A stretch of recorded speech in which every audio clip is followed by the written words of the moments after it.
السلام عليكم ورحمة الله وبركاته. أهلا بيكم في حلقة جديدة من الكورة مع أيمن.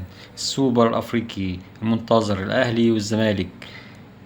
القرن، مواجهة القرن الجديدة، الأهلي والزمالك في السوبر الأفريقي. ومقابلة ولا أجمل ولا أروع. في تاريخ الأهلي 10 مواجهات مع الزمالك في البطولات الأفريقية.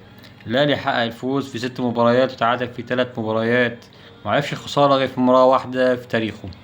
في افريقيا، في مواجهة الزمالك كان في السوبر الافريقي 94. تاريخ الاهلي لا يقبل الا التفوق في كل شيء، ويعرفش فكرة ان فريق تاني يكون متفوق عليه ولو في مواجهات بطولة واحدة.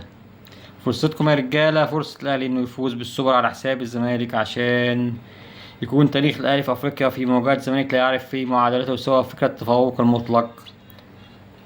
سوبر القرن، سوبر القرن، مباراة القرن الجديد، واجهة ولا اقوى ولا اصعب.